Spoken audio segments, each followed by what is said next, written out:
The best demand forecast we have is that within about 45 to 60 more days, unless we have very abnormally warm northern hemisphere winter, we will have the record high usage of oil the world's ever had.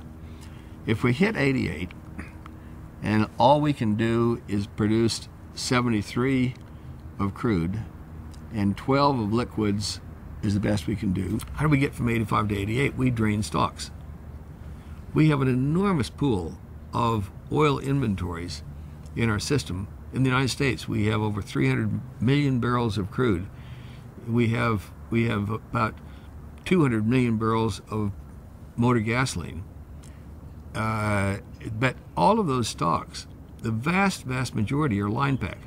I mean, our crude oil includes every barrel of crude in a tanker that enters U.S. waters. It's all the oil that's in the Alaska pipeline.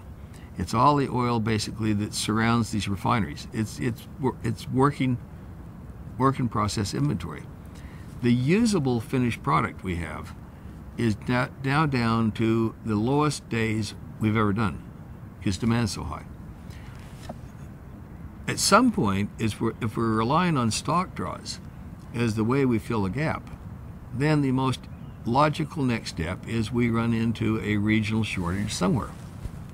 And the regional shortage means someone runs out, and then, as we saw perfectly in 73 or the summer of 79, the consumer starts to hoard, tops up his tank. And that creates a little run on the bank.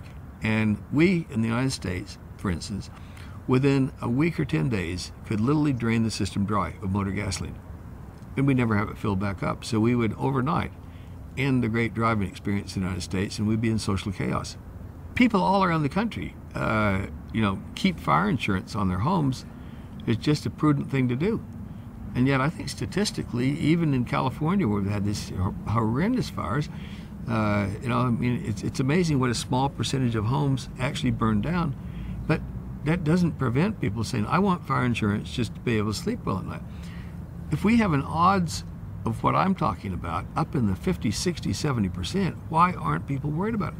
The single biggest terrorist threat we have is blowing up a tanker in the Straits of Malacca, where you have this 70-mile-long, narrow channel where the tankers have to basically hole up at both ends until you have the small tides. That tanker route is basically 12 million barrels a day of oil going from the Middle East to feeding a very hungry Asia. Singapore, Australia, Japan, China, Korea. One tanker sunk in the middle of Malaysia Straits closes it down. How hard would that be to do? That's the single biggest instance of piracy on tankers. So that's a problem. Mexico has an unbelievable problem on its hands. It's called the Cantarell Field, second largest producing field in the world today. Cantarell peaked in May 2005. That happened to be set the record too, and it's coming down like that. It's come down already from 2.2 million barrels a day to 1.4 last month. About 3 years from now, there's a very high risk that Mexico can no longer export oil, and their economy could collapse.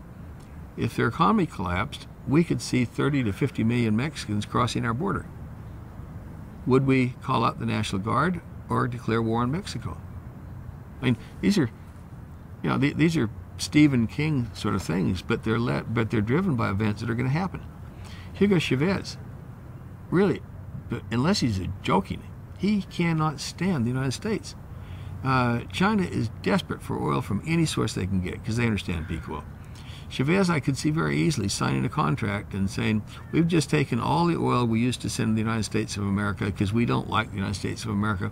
We do love the Chinese, and it's now going to China, and our U.S. Navy, in a knee-jerk reaction, could put a blockade and we'd be at war with China.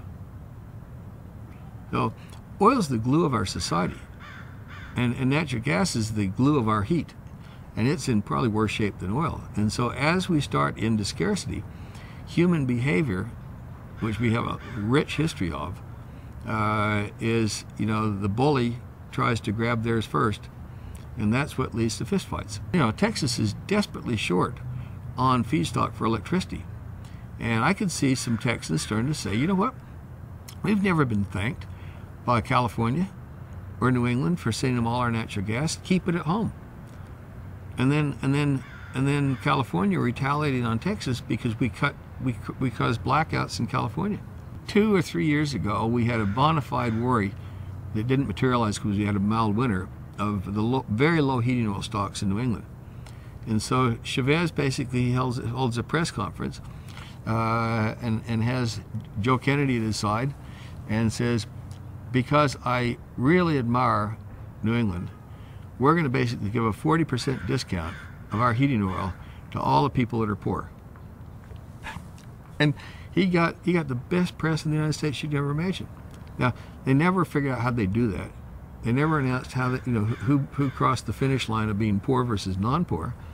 But it became a folk hero in New England.